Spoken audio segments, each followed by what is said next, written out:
petroleum subsidy on petroleum has been a big issue in this country for over 20 years. And not only that, every corruption that you are aware of in the downstream sector of this industry is one way or the other connected to fuel subsidy. I can give you an example.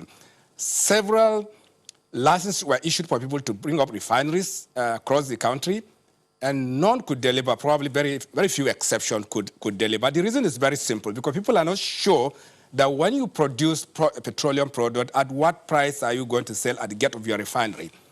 And because we know that those prices are not market determined, and that we know that there will be a subsidy element on it, everybody staggers to deliver on this. And the end result is that this burden is left to the Nigerian National Petroleum Corporation and the government as a whole. What that means is government has to provide that gap that exists. And of course, it's very understandable for people to get angry that prices have gone up, just like the price of every commodity. When it goes up, there can be difficulties. There can be challenges that people will naturally face.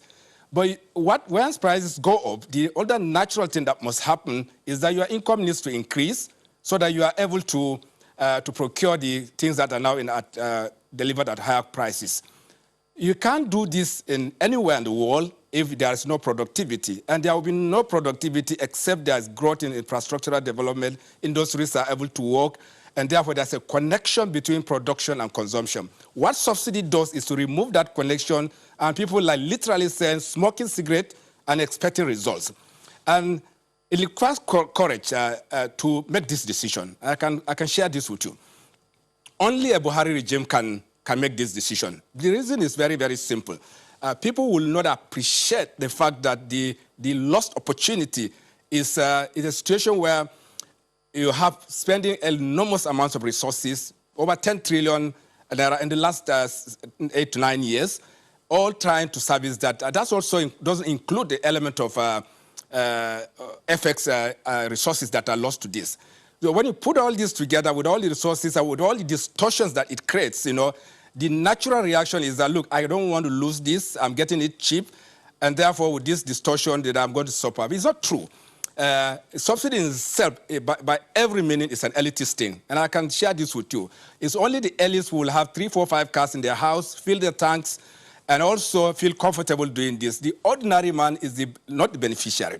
First, he loses in infrastructure. Hospitals are not built, schools are not built, and ultimately, the brunt of even corruption in the downstream sector is transferred to the ordinary man.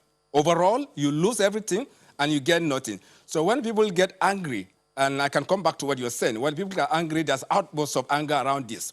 And this will coming from people who practically are not aware of this situation. They are not aware of the loss that they have.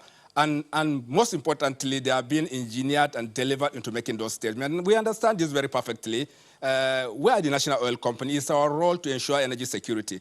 But you can't do this until you are able to deliver cost. And that cost is lost daily. As price of petroleum goes, crude oil goes up, you lose those value and you are unable to do many things. So the outburst is very understandable, but I can also I believe very strongly also that it's misplaced because the Nigerians are not aware of the opportunities lost. Thank you very much.